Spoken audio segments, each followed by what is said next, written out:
Hello, Serge here from the Backyard Driving Range. We have a question from Richard in the UK, and he says, "Hi Serge and DJ." So again, this must have come in for the webinar. I asked this question in the blog, but I'm not sure you saw it. I was on my local 9-hole par 3 the other day.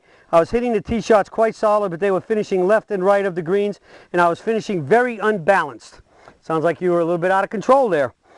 I then decided to slow my BUS, that's back upswing, right down, and I immediately started hitting it straight and was finishing much more balanced.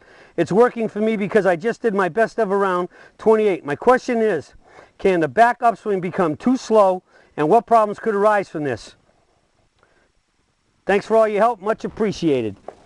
Absolutely, the back upswing, and the whole swing for that matter, but most importantly the backswing, could definitely become too slow just as much as it can become too fast.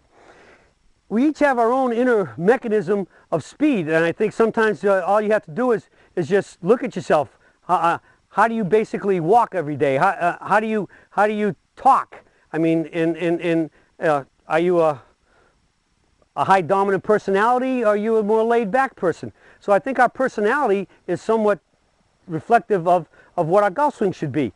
And so the two issues we're talking about here is tempo and timing. Tempo is the speed, the rhythm, the drum beat that which you're going to swing a golf club to.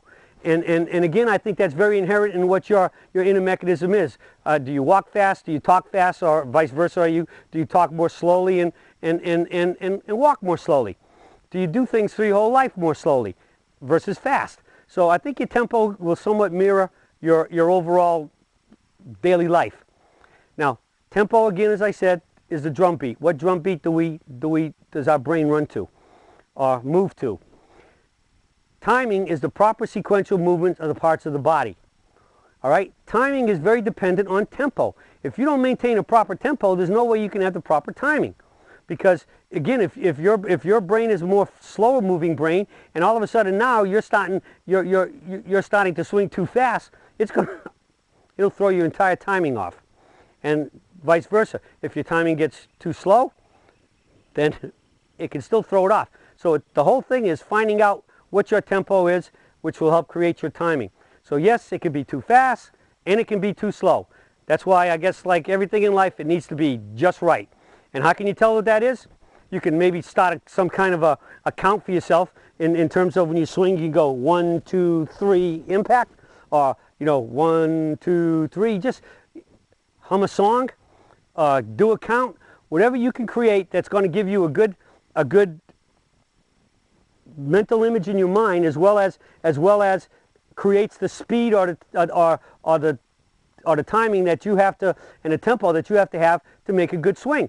And I think you'll find that maybe as clubs get longer, because the club being longer, you might have to slow that count down a little bit more, and or maybe speed it up, whatever works. The only one way to find out is you have to test this stuff on yourself. You have to find out what works. And I've heard a long time that there's a lot of good players have used some type of counts that they do in their mind. And you got fast players as well as slow players. If you remember years ago, Nancy Lopez and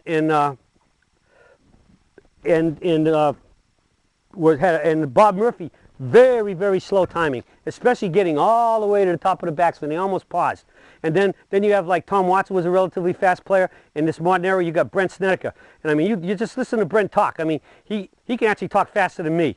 And you see his swing. It's reflected in everything. He pulls the club, he steps up to the, he walks in, boom, boom, boom, bam, the ball's gone, and he's down the fairway.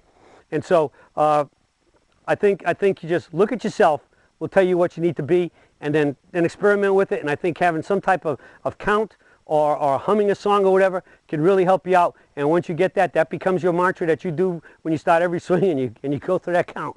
1, 2, 3, and you hit the ball. And I think you'll find that it'll give you a much more consistent tempo, which will give you better timing, and you'll definitely start hitting the ball much more solid, straight, and consistently, and shooting lower scores. Well, that's it for today from the Serge on timing and tempo and finding the right pace for our swing. And that's it, and I'll be talking to you all again soon.